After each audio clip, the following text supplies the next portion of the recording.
예루살렘 성전을 파괴하고 이제 남유다의 왕족들과 귀족들, 예루살렘 성에 살고 있던 사람들을 포로로 끌고 갔던 바벨론. 이 바벨론의 구군도 이제 다 하였습니다.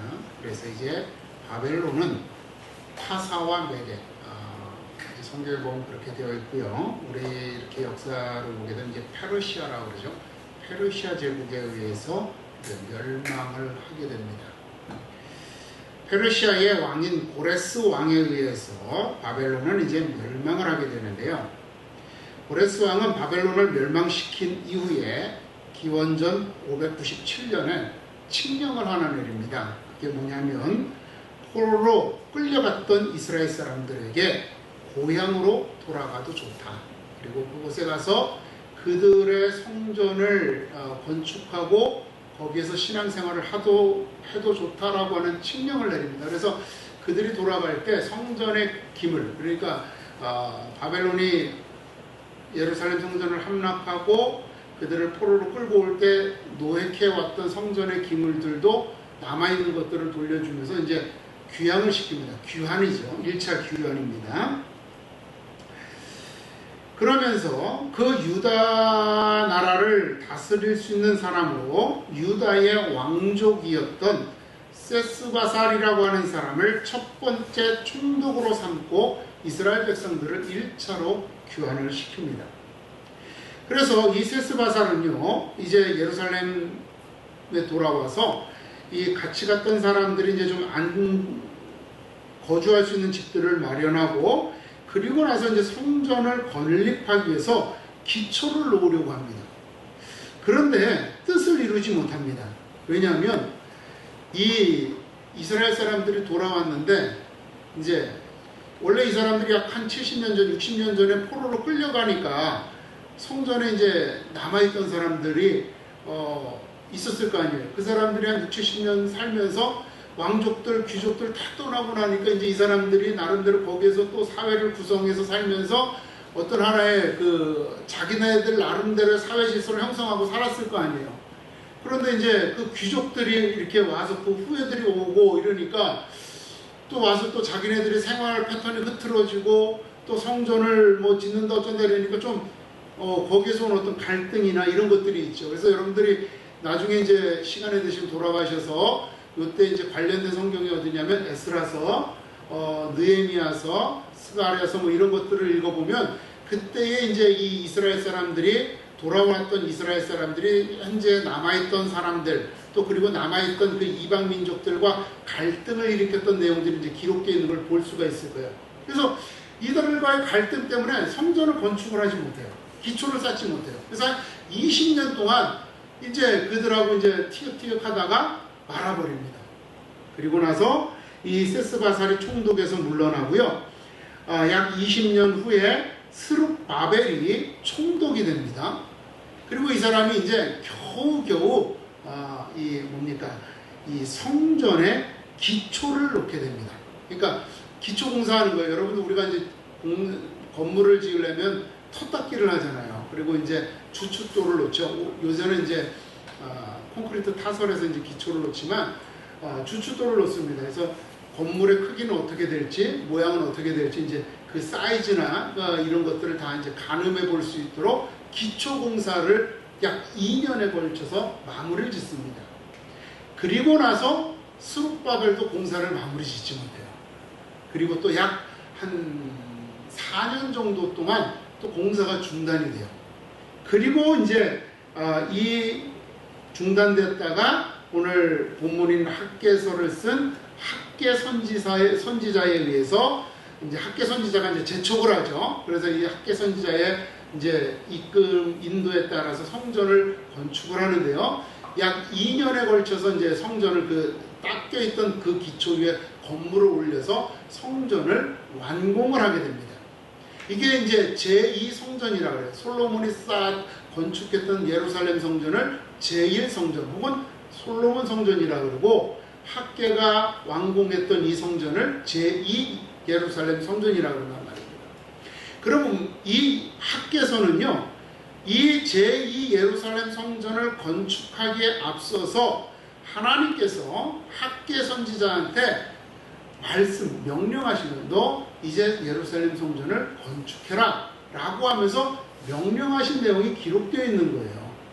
그래서 이 명령을 통해서 학개 선지자가 이제 하나님께서 학개 선지자에게 어떠한 말씀으로서 그에게 명령했는지 이것을 통해서 오늘 우리가 하나님의 뜻을, 하나님의 말씀을 한번 살펴보고자 하는 겁니다.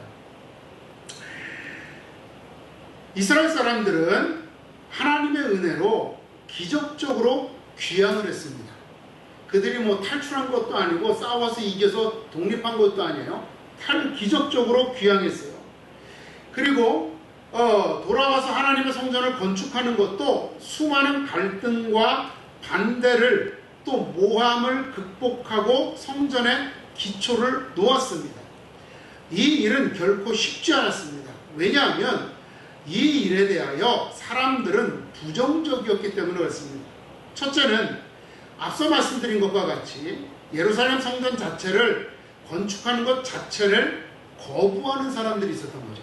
아까 말씀드렸던 것처럼 귀족들이 싹 빠지고 나니까 그 자리에서 이제 이렇게 사회를 형성하면서 나름대로 어떤 그 지도층도 생기고 자신들의 재물도 쌓고 뭐 땅도 이렇게 확보했던 그런 사람들, 이런 사람들이 이제 새로운 사람들이 오니까 거기에서 오는 어떤 갈등들이 생기는 거죠. 이런 사람들이 성전 건축하는 거에 대해서 부담스러워했고, 또 주변에 있던 이민족들이, 이방민족들이 저 사람들만 포로로 갔다 왔는데 자기네들의 신을 섬기는 성전을 건축해? 이거 뭔가 좀 특혜받는 거 아니야? 이래서 좀 이제 반감을 가지고 계속 회방을 했어요. 그래서 이제 이런 반대에 부딪혔고요. 그 다음에 두 번째로는 내부적으로도 반대하는 사람들이 있었어요. 어떤 사람들이냐? 에스라서 3장 12절을 보게 되면요, 스룹바벨이 이제 기초공사를 다 마무리를 짓습니다. 그러니까 이제 기초공사만 다 돼도 이 사람들이 너무 기쁜 거예요. 이 이스라엘 사람들. 그래서 이스라엘 같이 귀환했던 이스라엘 사람들이 다 모여서 이렇게 이제 그거를 축하하는데, 에스라서 3장 12절에 보면 이렇게 되어 있어요. 제사장들과 레위인들과 나이 많은 장로들, 즉 솔로몬이 건축했던 그 제1 예루살렘 성전, 즉 솔로몬 성전을 봤던 나이 많은 장로들은 대성통곡했다는 거예요. 아니, 성전을 건축하려고 기초를 딱 놨는데 대성통곡을 한 거예요. 이건 뭐예요? 대성통곡은 왜요? 슬프니까, 괴로우니까 하는 게 대성통곡이잖아요. 무슨 말이냐면 여러분, 예루살렘 성전, 즉 솔로몬 성전은 여러분 언제 건축했죠? 다윗과 솔로몬 때예요. 다윗과 솔로몬의 시대는 이스라엘 역사상 가장 최고의 전성기 때죠. 주변의 나라들로부터 조공을 받던 그런 최고의 때예요. 그러니까 그 규모나 그 크기나 그 웅장함, 그 화려함은 이루 말할 수가 없었어요. 성전 전체를 갖다가 금으로 도금하고, 그죠? 그 크기를 아주 크게 만들고 높이를 그 높게 만들고 그렇게 웅장하게 만들었던 거예요. 그래서 그 안에 보면 지성소도 있고 만들고, 복인과 야스라는 13m 되는 큰 기둥도 양쪽에 세우고 막 이러면서 그렇게 웅장하게 만들었던 거죠. 이걸 본 사람들이 지금 가만히 보니까 포로로 끌려갔다 왔잖아요. 그러니까 이 사람들은 국가적인 사업도 아니에요. 거기에다가 돈이 없으니까 끌려갔다 온 사람들이 그동안 거기 노예 생활하면서 모았던 쌈짓돈 보물들 이거 다 끄집어내가지고 그거 모아서 성전을 지으니까 돈이 얼마 없는 거예요. 그러니까 그 규모가 어때요? 축소될 수밖에 없죠. 지성소도 없고, 그 기둥, 야긴과 보아스라고 하는 그 기둥도 없고, 축소될 수밖에 없는 거예요. 그걸 보니까 이 사람들은 비참한 거죠. 그 옛날에 화려했던 그 영광, 그 웅장했던 그 모습, 그날의 그 찬란했던 그 모습을 알던 그 사람들은 지금 그 초라한 모습을 보면서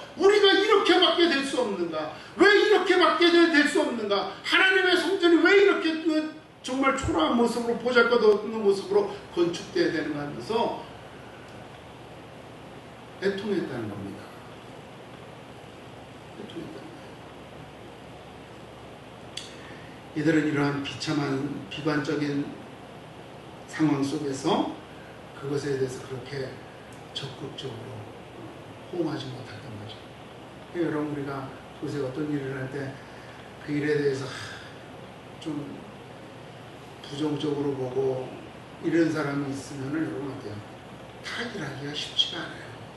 뭔 일만 하면 야 그거 우리 힘도 안 되는데 그렇게 하면 되냐? 이러면 벌써 일하려고 하는 사람도 그냥 맥이 확 풀리는 거죠. 그죠?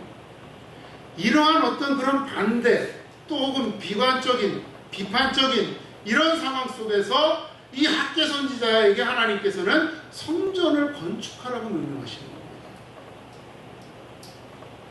이들을 어떻게 일으켜 세워야 될까요? 그래서 하나님께서는 이들을 일으켜 세우기 위해서 그들의 생각을 바꾸기 위해서 학개서 1장 8절에서 이렇게 말씀을 합니다.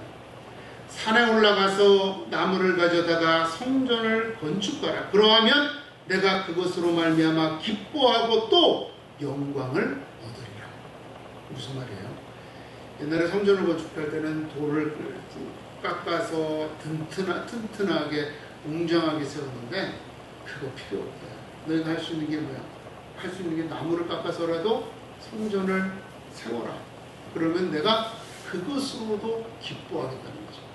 지금 무슨 말이죠?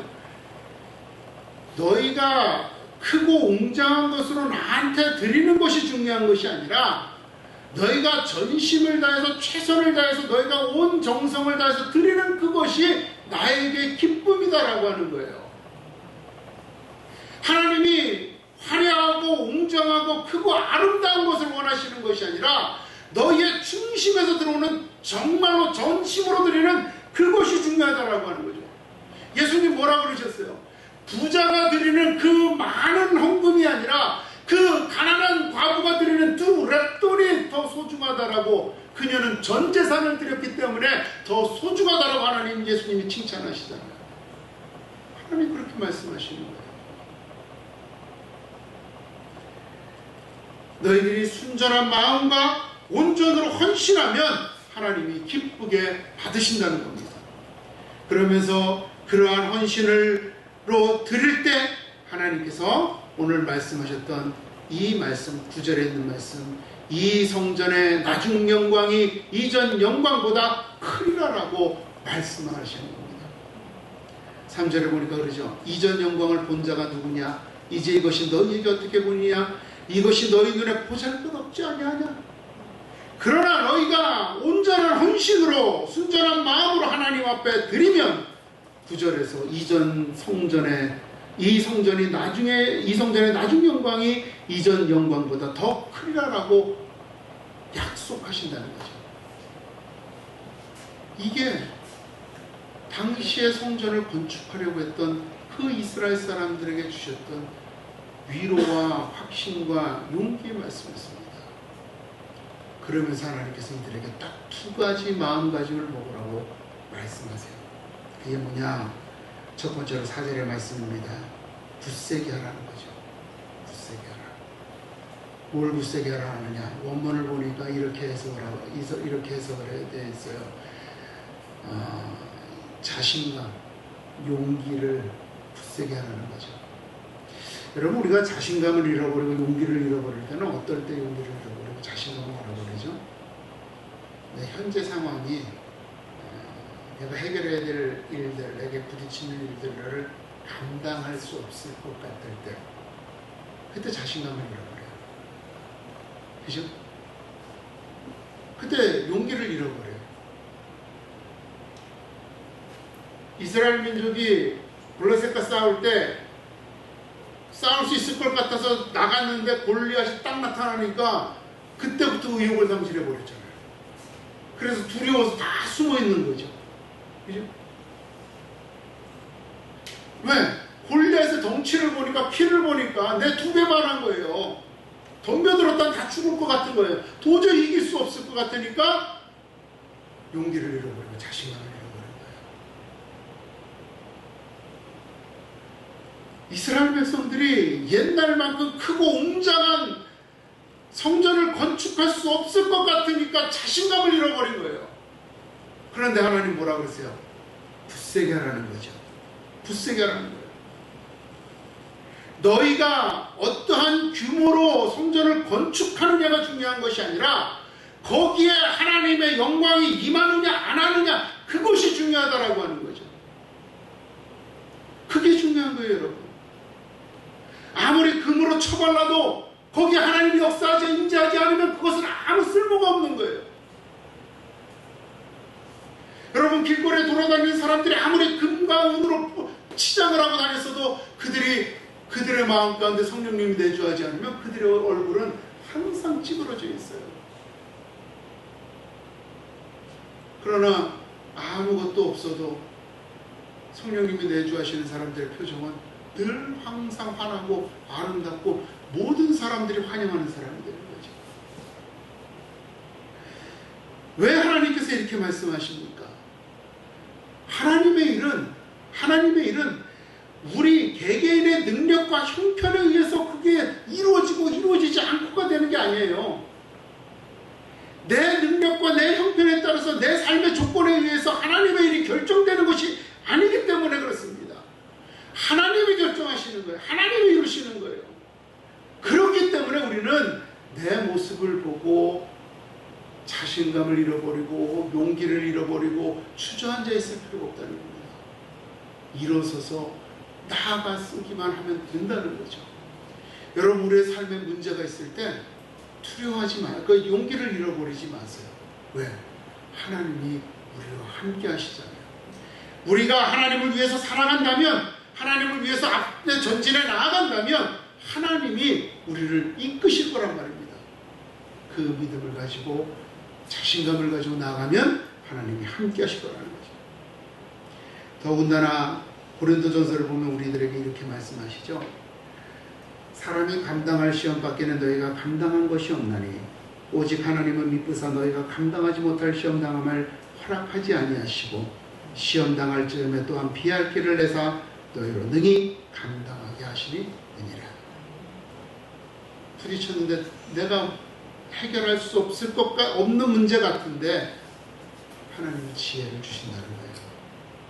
부딪히면, 그 일에 부딪히면, 도전하면 하나님이 지혜를 주신다는 겁니다. 감당할 수 있도록 하나님이 능력을 주신다는 거예요. 피할 길을 주신다는 겁니다. 헤쳐나갈 길을 주신다는 겁니다. 믿고 자신감을 가지고 용기를 가지고 나아가면 된다는 겁니다. 두 번째는 여러분, 5절의 말씀이죠. 두려워하지 말라는 겁니다.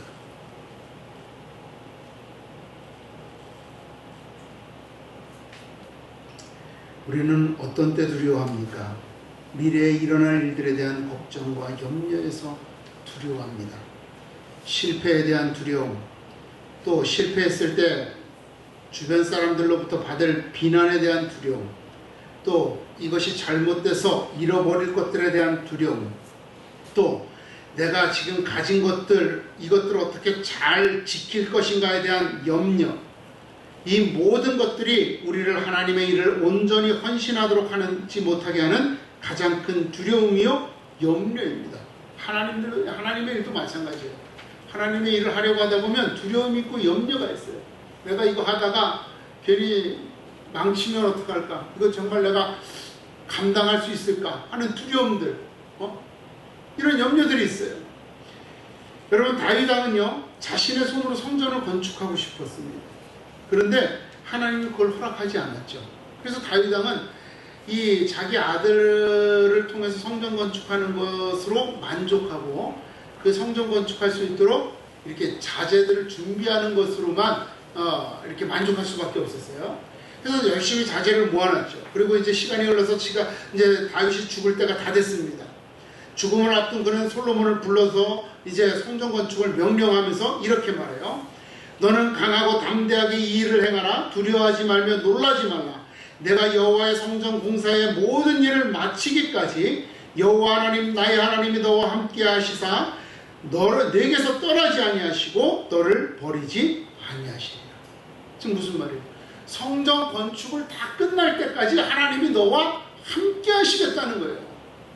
너를 지키고 너를 인도하시고 그 일들이 다 이루어질 때까지 너를 이끄시겠다는 거죠.